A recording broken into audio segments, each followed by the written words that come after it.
Hi everybody, Kent from Oz here with another Filofax tip. Well, if you're like me, you have probably more than one Filofax. Now, if you do, you may need to have a hole punch. So I went and spent just few little dollars on one of these hole punches. Now, I use the A5 Filofaxes, and so this is, if you can see with the size of my hand, it's quite a larger one, and it has the hole punches mechanisms inside spread out just to fit the A5 page. Now this is a great one because you can actually move it in a little bit closer for different size, and if you can just see here, it tells you what type of Filofax the distance is, and if you need to make it a little bit smaller, push them in. Now, I didn't always have this, and I actually bought an A5 hole punch from Filofax, the Filofax brand one, that doesn't have this movable mechanism. So, would you need to buy a second hole punch? Well, I'm going to show you a little trick because I actually have bought for my wife a pocket Filofax, and you can see that these are definitely much smaller, and the holes, and you can probably see them a bit better here, although these three holes are the same distance in the A5, there's definitely a smaller gap here. So how can I still punch holes in paper?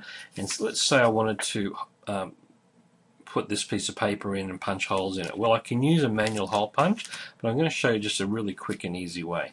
Now, first of all, you do need to get a template for the small holes, and you need to work out and line it up. I'll just try and do it as you can see.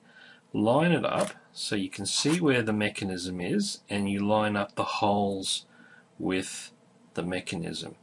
Now when you do that, what I've done is I've grabbed some washi tape and just a very, very small piece and place it just where you need it to go. Now I'll just measure that out again just in case I've got it wrong, and yes, I have. So what I would do is just move that closer like so, and then measure it out again, and that looks just about right. So I'll just push it down like so.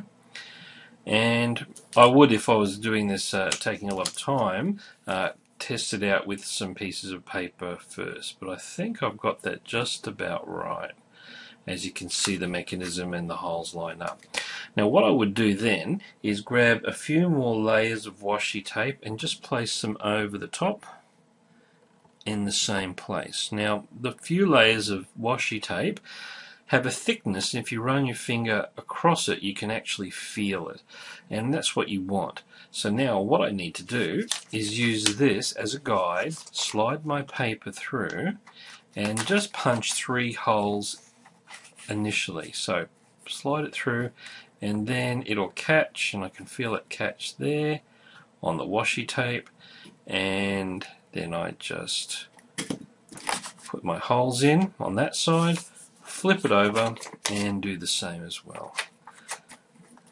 So instead of buying a whole new hole punch for my pocket size, I now have a little mark on my hole punch that can do a multitude of different hole widths. So it's a bit of a practice to work out exactly the right measurements, but once you put the washi tape in, it doesn't really interfere with the normal A5 ones, and or you might want to use a permanent marker, but I use washi tape since you can feel it, and also on the dark surface it'd be hard to see the marker. So there's a little tip for you, how to punch and use a A5 or 2 larger punch to create the smaller holes for the smaller Filofax binders. So Filofax tip, hope you enjoyed that. Subscribe to my channel, look at my blog Filofaxuations, and I'll see you on another Filofax tip.